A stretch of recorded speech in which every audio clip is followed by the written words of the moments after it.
Good morning, everyone. Thank you for the introduction words.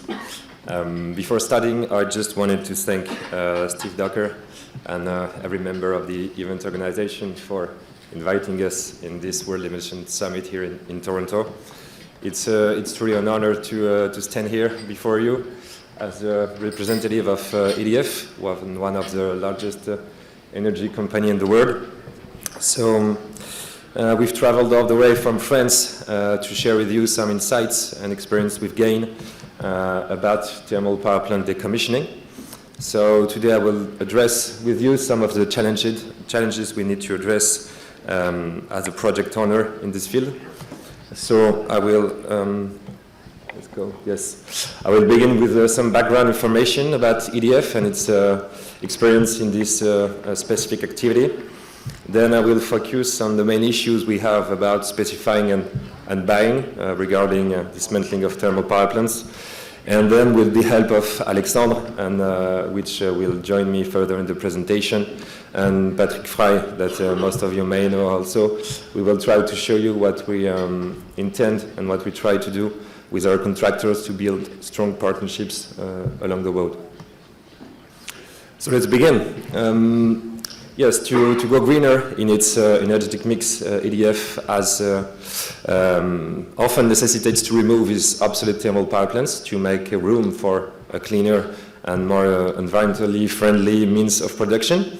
So that's why it's been 15 years that EDF has implemented a deconstruction program for its old thermal power plants.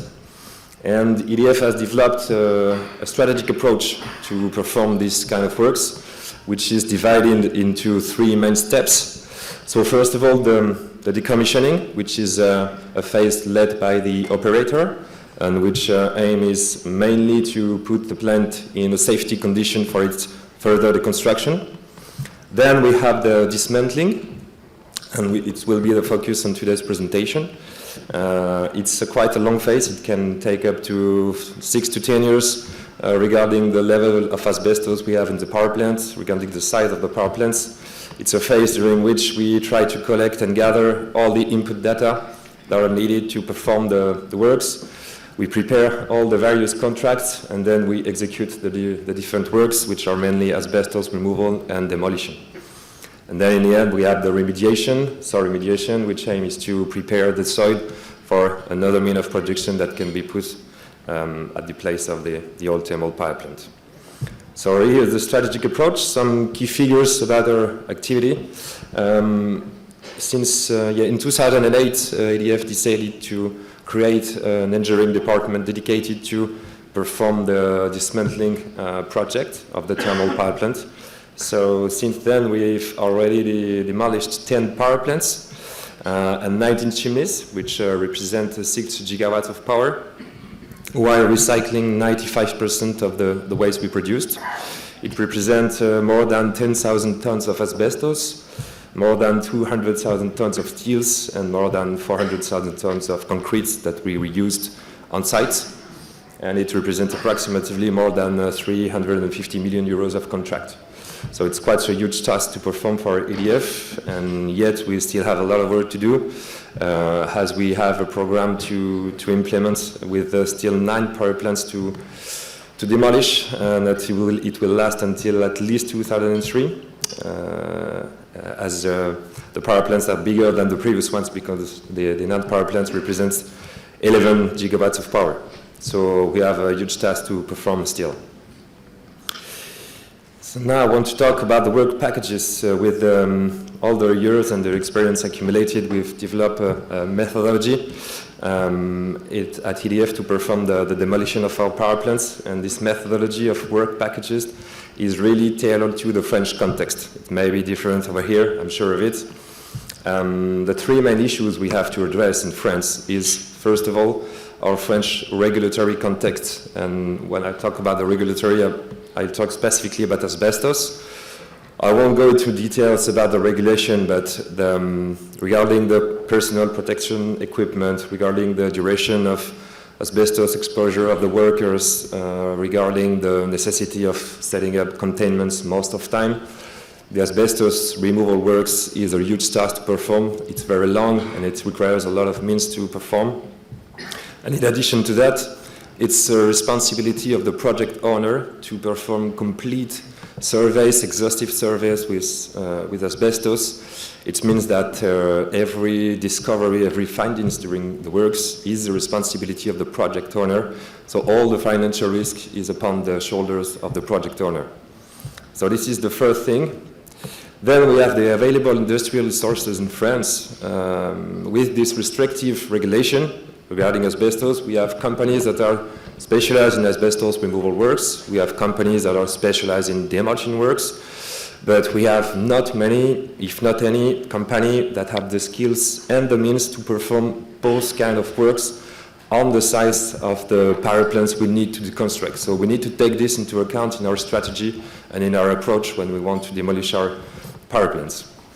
And then we also have to smooth our expenses because, as you saw, we have a lot of power plants to deconstruct. So it's a lot of money to put in, and so we need to make it last so that we can smooth our expenses about it. So the works packages we have is that we perform 4 main contracts along the road.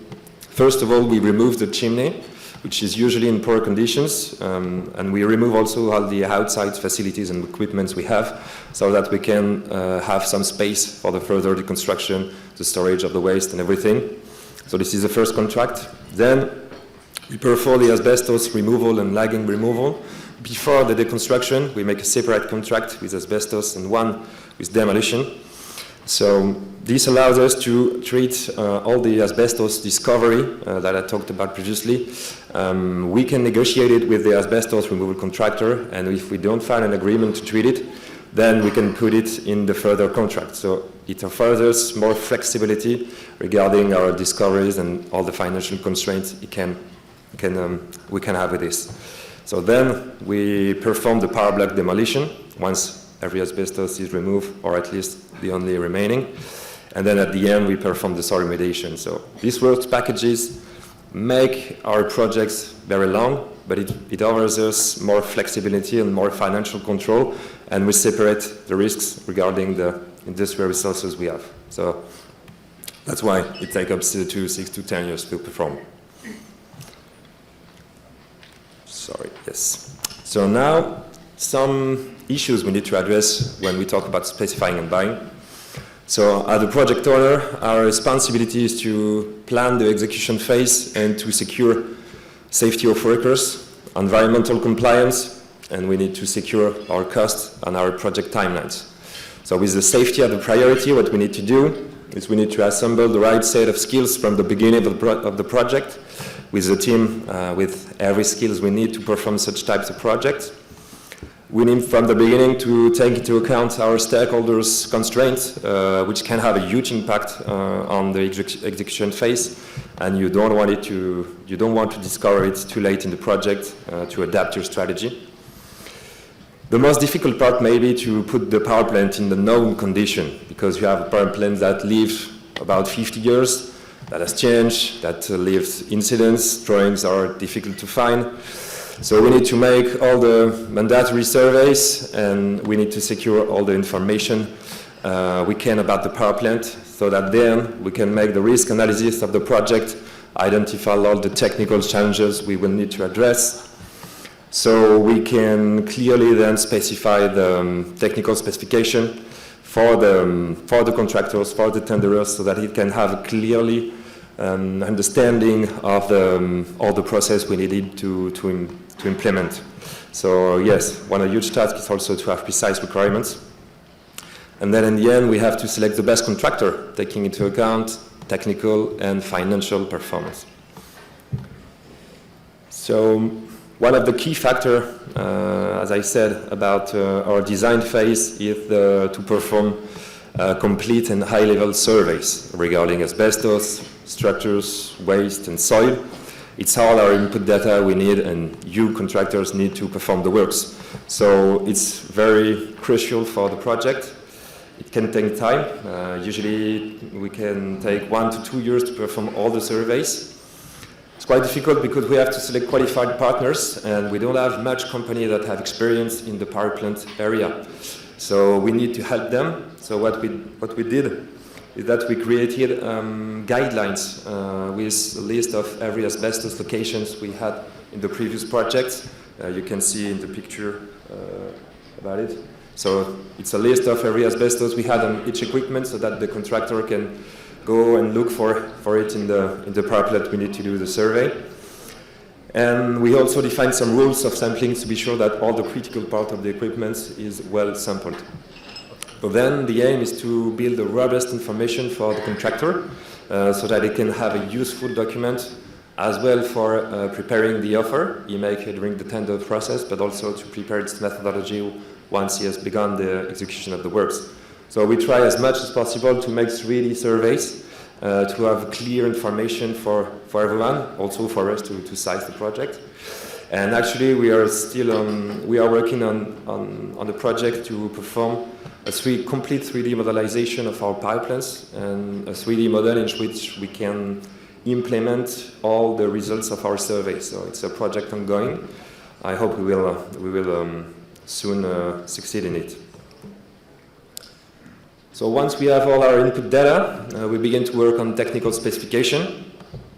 We based our approach on performance targets for the contractor, as they assume full responsibility for the methodology and the means it requires to perform the works. Although we don't have, let's say, demolition standards in France, so we need to add in the technical specification some technical constraints that we add in the contract, and those constraints come from years of experience we have and lesson learned we have, and we yearly update our lesson learned and we put it in the specification ongoing like this so that we can improve year by year.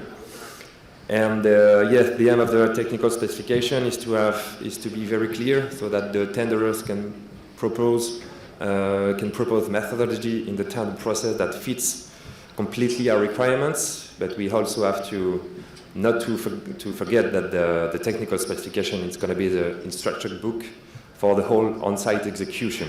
So we need to be very precise on what we ask in the contract.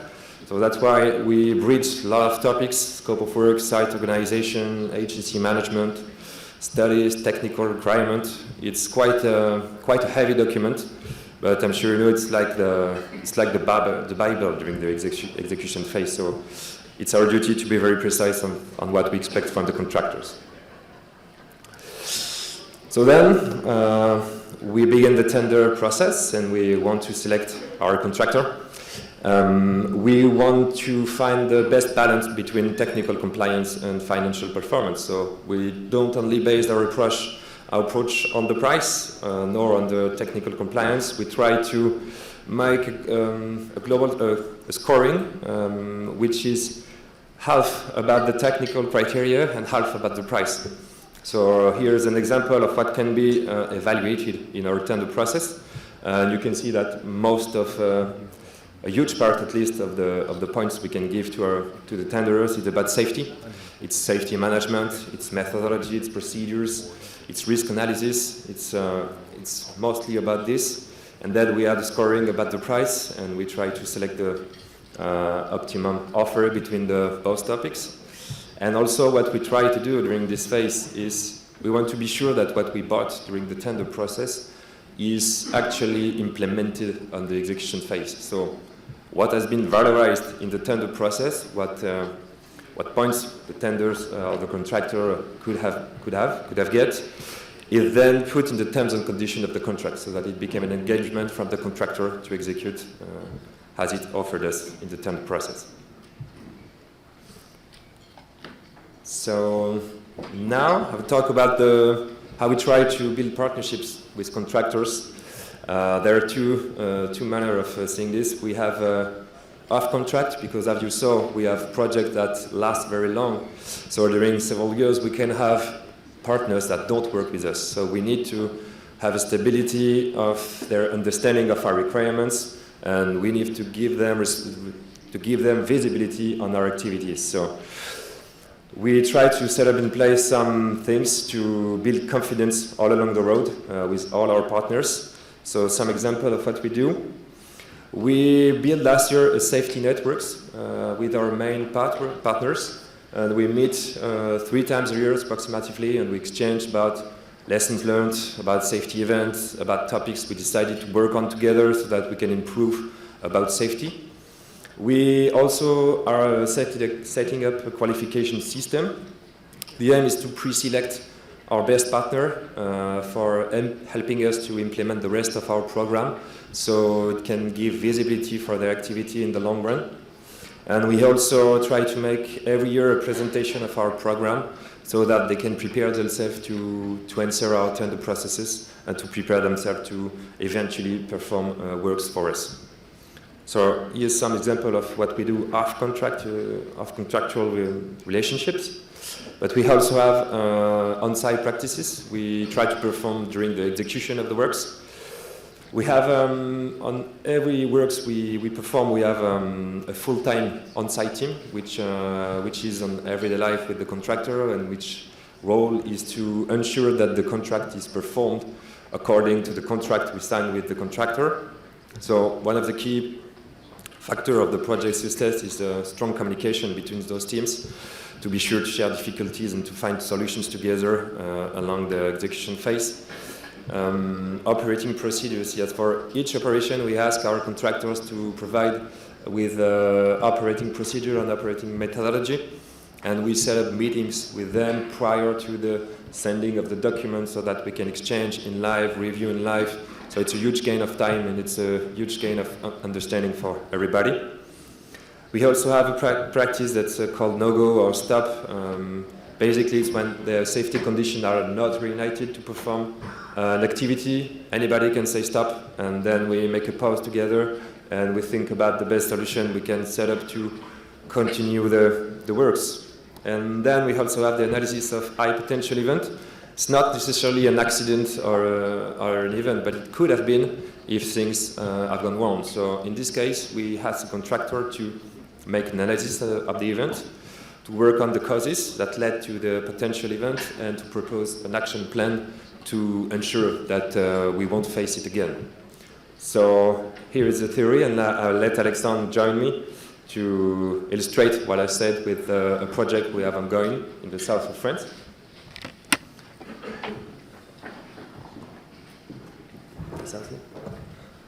Good morning. So, to put the deconstruction of our facility into perspective, we have chosen to present the project to deconstruct the chimney of the former Araman thermal power plant in south of France. The chimney measures 250 meters.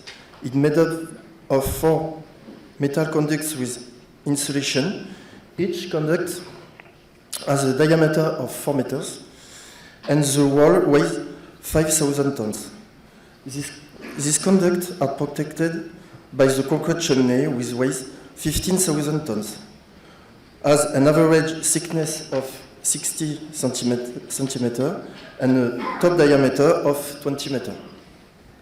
The duration of the project is as follows: 2.5 years for design, 1.5 years for the works with 25,000 man-hours, including an accepted event. You'll understand why after. To illustrate Pierre's previous point, I would like to mention some of the sites joint success that characterize one-seat practice and partnerships. Strong communication. We worked with Cardem to find the appropriate channel to be able to valorize 2/3 of lagging materials, approximately 60 tons. This upgrade was the first of its kind in France. We tried to share the cost to make this possible. Operating procedures. To remove the lagging before the chimney deconstruction, Cardem need to find the best way to reduce the risk of working at height. The innovation was saddles suspended on ropes like an elevator, which offer freedom of action in this condition. no-go and stop works. On its own, Cardem decided to stop activity after observation the aging of the installation. They made risk analysis, put the chimney in a safety condition, and continued to work inside after exchange with us. For the analysis of high potential event, I let the work smoothly speak for itself and mystify afterwards.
Good morning, everyone.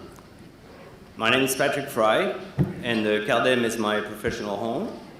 I want to thank Alexandre and Pierre, who've done a very, very great job in this presentation.